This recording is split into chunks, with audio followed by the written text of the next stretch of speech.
Well, a very good morning to you all, and I'd like to extend my thanks to the organisers, the hosts, and this invitation to come and join this conference in its 9th year. It's my first ISCA conference, and I'm already enjoying it, from the opening session last night and the engagement which the organisers and the contributors made to set us off on the right note of getting moving. And that, of course, is the centre to this. And I've been invited to talk to you about the new Global Action Plan on Physical Activity and why sport, physical activity, is important to health. And I'm going to use that introductory title, that introduction, to then go into the details of how we can work together to promote a more active and healthier world. Firstly, let me open and bring greetings from Geneva, the headquarters of WHO, where I work.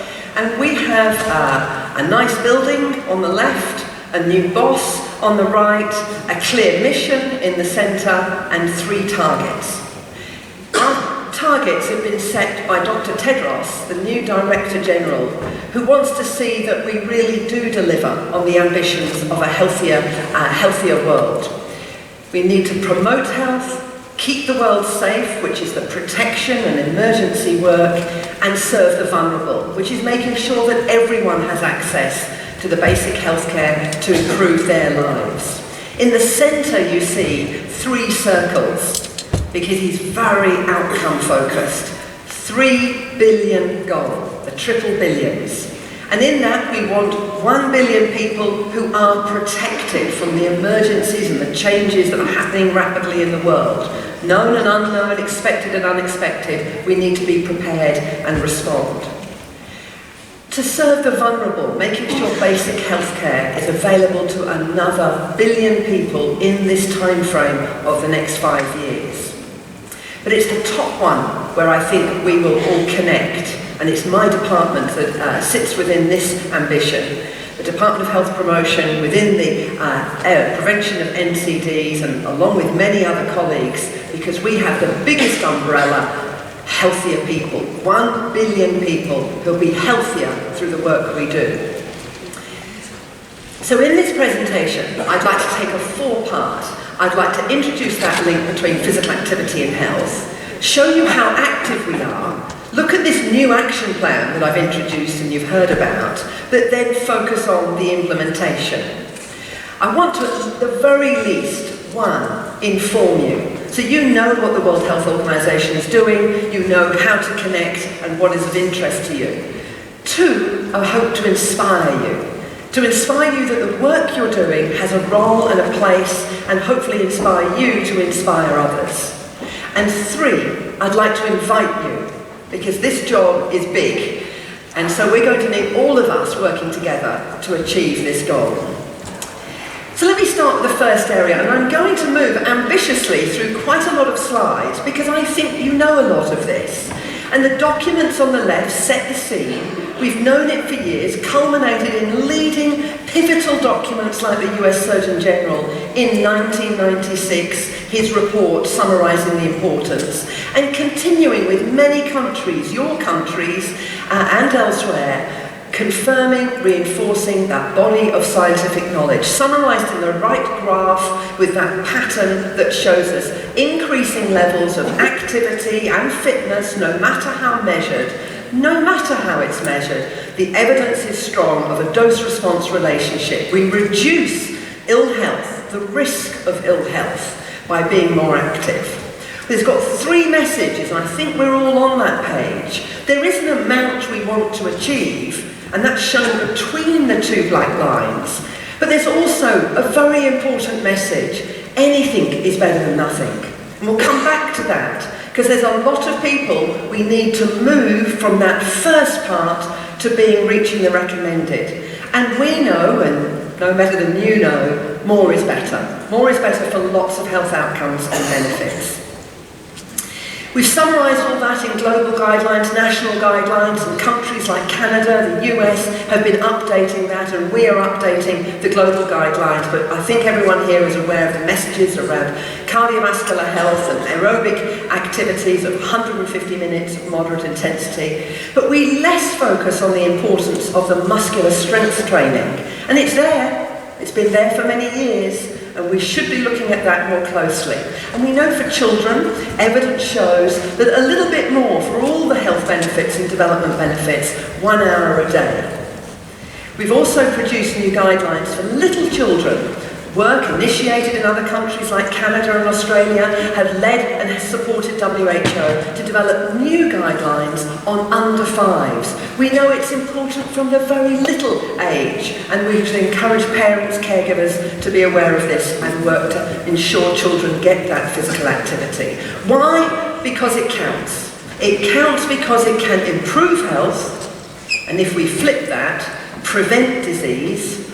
WHO often talks about the diseases and the illness and the cost to healthcare, so we go from the negative, but it's all about promoting health, preventing premature, early deaths. And these sorts of numbers come from calculations of how much can be attributed to physical inactivity, over and above smoking, overweight and obesity, alcohol. And if that's how much can be contributed, we can improve them. We must increase physical activity to remove that. But this 3.2 million by one calculation, 5 million by another, they still underestimate it because we haven't included everything. The latest research on brain health and prevention of dementia and calculating the cost of falls and musculoskeletal are not included in those other numbers. More numbers, more research, more quantification is needed. But we know enough. We know enough of the importance about physical activity, and it is important because this slide shows you and reminds you 3/4 of deaths are due to non-communicable disease, chronic disease, heart disease, diabetes, cancers. It can be prevented, and certainly the 15 million that are occurring in people aged between 30 and 70 can be prevented by more physical activity as well as other healthy lifestyles. That's important in the biggest of pictures as we have the Sustainable Development Agenda. And that is certainly at the foremost of our minds of recent weeks and over the past year. Action is needed. We are in a perilous position. But health is central, and WHO is responsible, lead agency, for achieving one of the goals, 3.4, and that is reducing those premature deaths. But we put health in the centre of that circle because it's through health you can improve employment and economies. Through health we can achieve many of the other sustainable development goals. And you know, and we heard last night, we'll hear more today, you know that physical activity brings more than just health benefits. You can read this faster than I'll go through. The benefits extend into multiple areas. And I think we need to present, sell, market, communicate these much, much more to your decision makers, to those your stakeholders. Economic benefits. How? More people walking and cycling buy more from local shops more frequently. If you remove the car parks from outside of shops, you can often get more people cycling and using it. Pedestrianise increases local retail. Retail like it. They don't like it at the beginning. They think they need the car spaces. They think their customers are all using the cars and it will be devastating. Actually, proven to be the opposite. Just one example, we'll have more. How active are we? Well, you'll expect WHO to have some data on this. We collect the best available data to try and bring together a summary picture. And that summary picture today is bleak. It's bleak for two reasons. Firstly, 1 in 4 adults do not do enough physical activity. They don't meet that first black line. Remember I mentioned about those people we want to encourage to move? Doing anything is better than nothing? They're the people in this group, 1 in 4 of the adults. But look at the data on the adolescents. 3 out of 4. Something is happening in our societies, the societies we plan, design, and are part of, that children in their teenage years are dropping out of doing physical activity. The second reason, the data are important, we looked at trend. And the most profound thing about this slide is it's flat. Looking across the last 15, 16 years, we see that we haven't made a difference on changing the problem. Physical inactivity levels are static. We also have a gender gap. It is profound. It is not narrowing. Arguably it's widening. Average 8% difference in countries, up to 20% difference in some countries. Women are less active than men. Women are not getting the activity benefits we've talked about. But what could have been? What could have been if we'd put in together all that evidence I've just introduced, if we'd acted back then, the last 5 years, the last 3 years, we could have been on a different trajectory. We need to set the new trajectory. Quickly, when we look around the world, it differs. It varies in different parts of the world, and we have to recognise and work with the context and cultures and situation. But the problem and worry is where we are today. High-income Western Europe, which includes the US, Canada, Australia, New Zealand, the whole of Europe, is on the left-hand side here. It is on the worst side, the highest levels, closely and next door to Latin America and Caribbean. Where is Hungary? This is the Euro data unpacked. I'm sorry you can't read all the letters, but just look for the blue. The blue country is highlighted for you. There's a problem in Europe. Many countries are over that average, reaching up to 40 to 45%. There's also countries at the top that don't even have any data, another problem. I put in here for interest to you, other regions are similar. Countries with no data, and I've just highlighted in blue 2 countries where I've just recently visited, the US and Brazil. Challenges all around the world. Challenges because the world's changing rapidly with things like globalization and more use of cars, less walking and cycling, the technology use, changing how we work, how we recreate. We're all using phones and screens so much more. So we see in these data the lowest levels of inactivity in the low income, but by the time we get to high income countries, and that trajectory over time, just in the coloured bars, 2001 to 2016, we see the higher increasing levels of inactivity, the problem. Why do I show the data as a problem? Because we have to contextualise it within the other areas, which are also competing for demands, competing for money, competing for attention. Smoking, obesity, abuse of alcohol. But when we promote physical activity, we obviously talk about physical activity and the positives. I think that lays bare the need for a new global action plan. The last strategy was in 2004, so a long time ago. Member states were concerned about those data, concerned about what they can see, and they said, bring the latest science, link with the SDGs, give us a roadmap, and accelerate implementation. We workshopped, consulted, sought advice, tried to understand and hear from many quarters of the world what are the issues, what are the solutions today, from science, from practice. Through that consultation we got the ideas, we got input, and many of you will have consulted, and we thank you still for that valuable work, because we did it. We created a global action plan, bringing the best knowledge to date. And here it is, the Global Action Plan on Physical Activity, a healthier world, more active people for a healthier world. We took an existing target of 25 for 2025, a 10% improvement, and we stretched to 2030, 15% improvement. There are some guiding principles, and the introduction this morning reminded us, children have a right to play. This isn't just a nice to do, if you would like to. Children have a right, older people have a right, people living with disabilities have a right. We need to leverage the underpinning conventions that set this as a way we want society to operate. Evidence, of course, equity.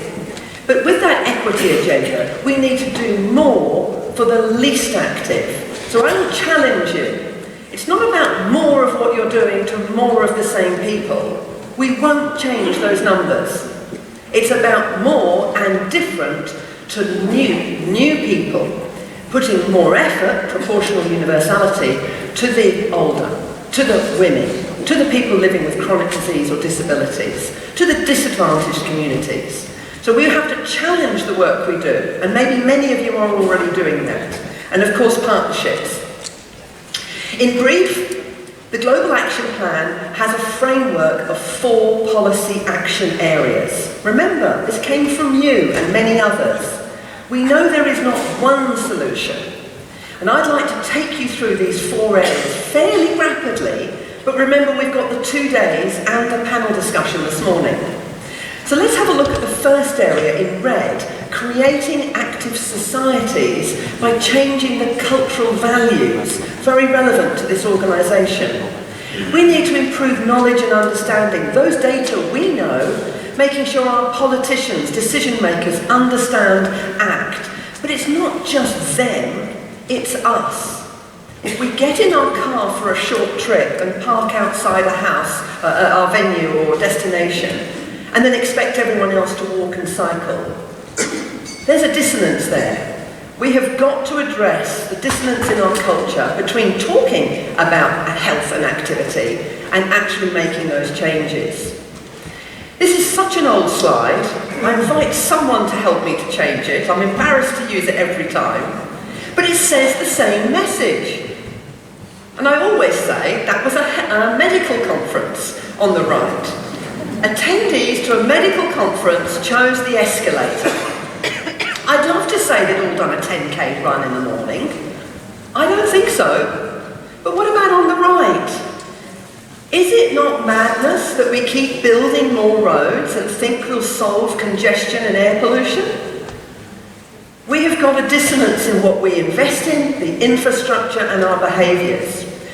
3 of the actions aim at this area. We can do campaigns. Campaigns on health, campaigns on co-benefits, 1 and 2. I give these cycling examples from a recent conference. Not just sport, not just play, not just walking, not just being generally active. Let's get specific. Let's use the best communication strategies and techniques. Engage and enjoy. Free events. We're very good at that. Do more. We also need to build capacity, the 4th. We need to give skills, training and support. If you want PE teachers to do better, we have to support them. Road designers and engineers to put in cycleways that work for us, they need the skills and knowledge. It's there in places, but not everywhere. Number 2, that's all about wanting, raising, awareness, knowledge. But we need the places and spaces. And here you see active environments is about the spaces and places. And I know many in this audience work in this area. We also know how to do that. Creating the environments again for walking, for cycling, for play and for sports. Many of these are transport related, but we know that access and appropriate facilities are important.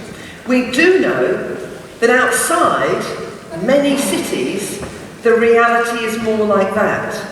Danger, congestion, car-dominated, polluted.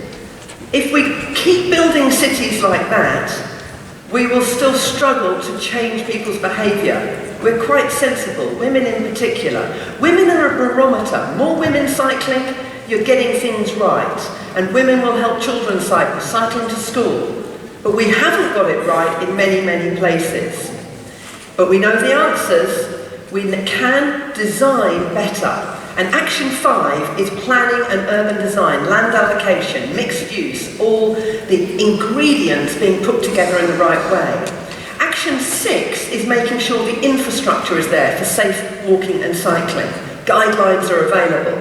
Action 9 is around parks, making sure they're there, their quality and their distribution, which is why I've put that little excerpt there, a map of Western Australia, Perth metropolitan area where I lived, where we mapped the gradation of access to green space.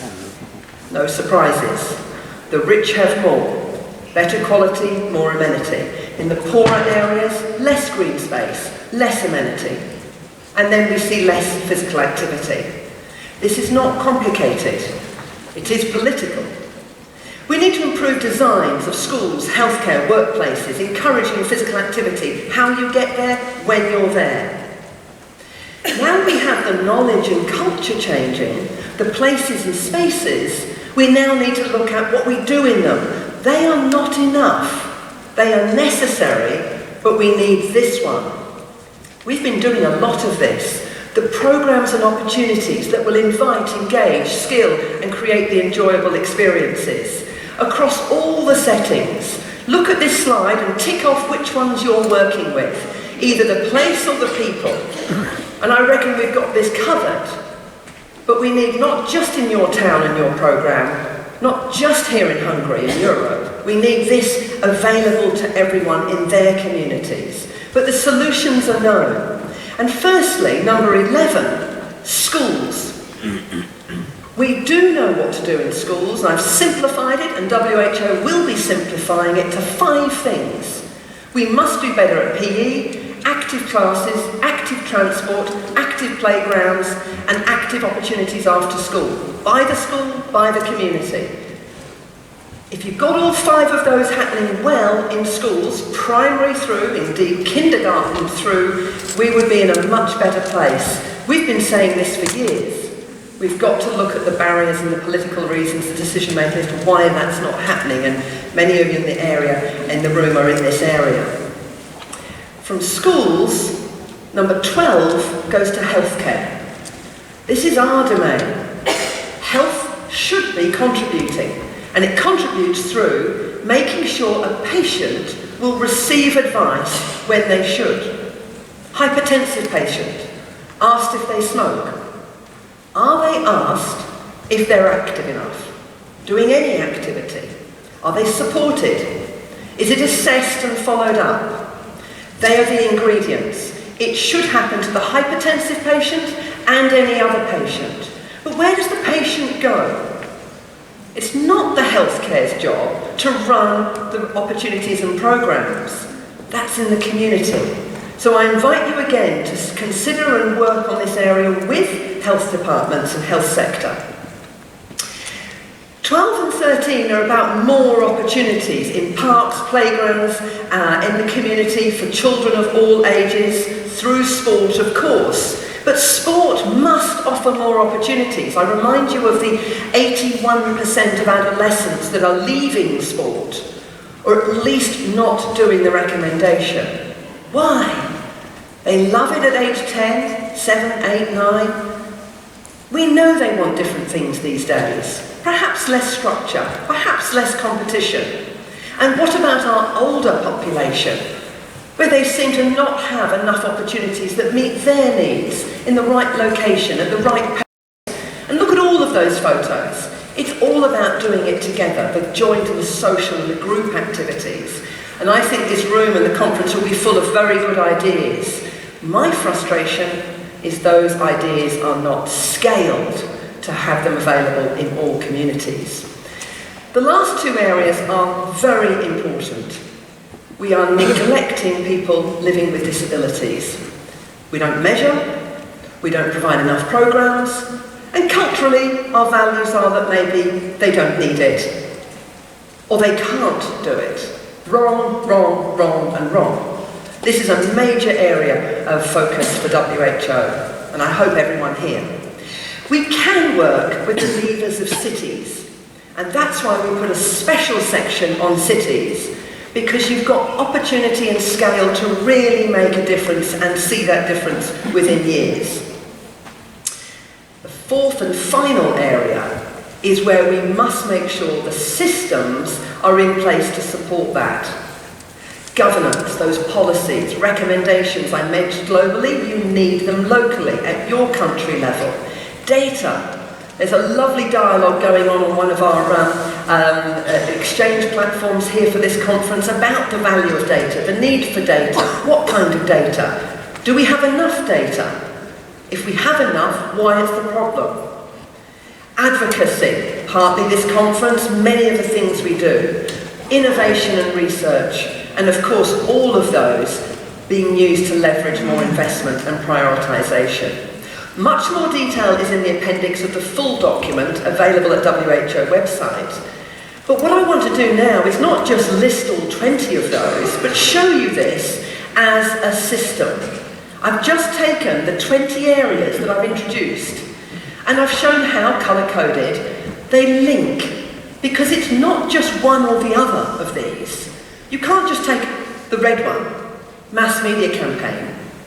We've actually tried that. You get a little change for 1 or 2 years and then it dissipates. And then we say, oh look, it didn't work.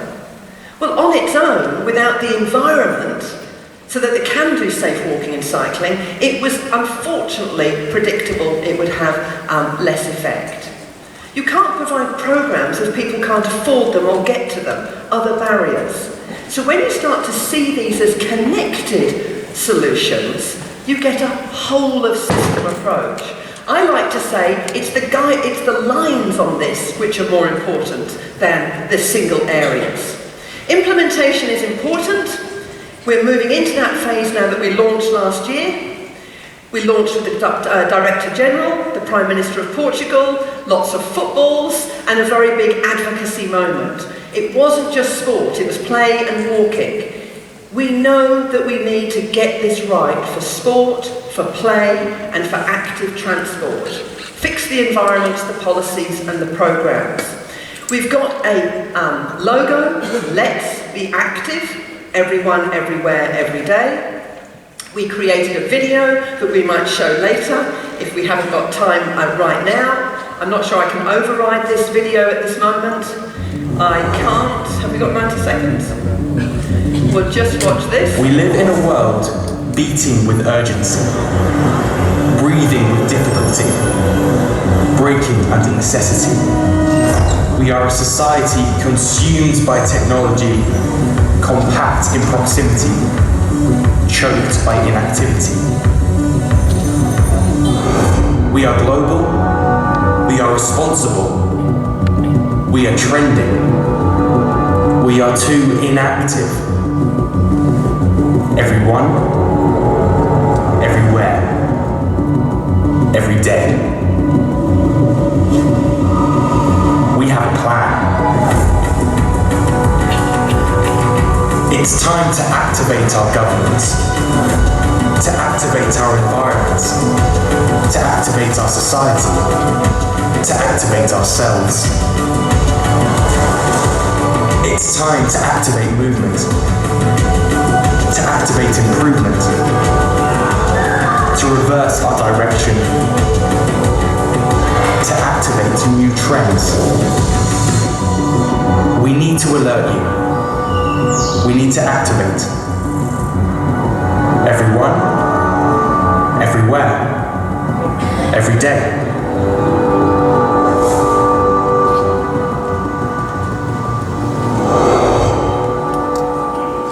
Available for you to use and downloadable from the website and YouTube. I'm being given a time check here, so I'm going to finish by giving you a whistle-stop tour of how we are choosing to promote and engage at the highest levels and down to the community level, and what we plan to do next. It's rapid, but we have a panel discussion to challenge both myself and, of course, the panellists of how can we do this together. We went around the world at key WHO meetings, high level, making sure the decision makers had a football, had it in their hand, putting it right underneath their noses to pay attention. In Africa, in the Middle East, and at the World Health Assembly last year. Noting the skipping enjoyment last night, we brought skipping to the World Health Organization. Ministers of Health skipping. Hadn't done it for 35, 40 years. Great fun. It's memorable. We know that's all important. Advocacy and dissemination. Critical while it's new, critical for the continuing next 18 months. WHO has a big job, a job it can't do on its own.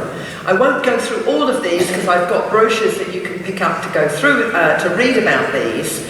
However, dissemination in multiple languages, toolkits that people can use, summarising those key areas I mentioned. 5 things in schools, 5 things in workplaces, 5 things in cities.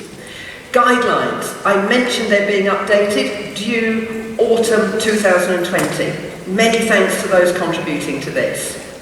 Partnerships at the highest level with the UN, particularly UNESCO, working on that PE and sport agenda. Sports, IOC, up to the IOC events like Paris, like Tokyo, what can we use, do, work together to mobilise people around these wonderful events, but also after them. Working with the sports federations, working with private sector, and that's a new area you may wish to ask me about. Working with digital technologies, developing our own and working with partners. And monitoring. We need to show impact. 3 billion target, 1 billion healthier, 15% improvement by 2030. We are unpicking how we will see our progress to see that change going forward. We'll have an opportunity for a global status report next year in 2020, a report that will share with the world progress, challenge and inspire. Can we do this? This systems approach? Yes, we can. There are countries now launching their national action plans with much of the right ingredients. Policies are necessary but insufficient. We do need to have the translation. That's why this conference is on a spot-on theme. How do we now take the mandate, because you need the mandate, of these policies into those actions at the ground level? And there are many examples I could talk about. I think I'm short of time because I wanted to see how in this group, how many of you are involved. And if I was indulged, we'd actually get people moving in very quick order, because if you think you work in any one of these areas, get ready to stand up. Do you work in any of these areas? Very uninspiring standing up. Sit down. Thank you. If you work in the red area, stand up. Culture change, education, knowledge, training. Any of you working in that area? If you work in the yellow area, stand up. Sit down the red people, stand up the yellow people. Oh, some in this area. Creating the programs and solutions. Sit down. If you work in the blue area, research, data, innovations. Quarter of the room. Sit down. Green area, environment, cycling, walking, parks, play. Again. If you work in any area, stand up. Thank you very much.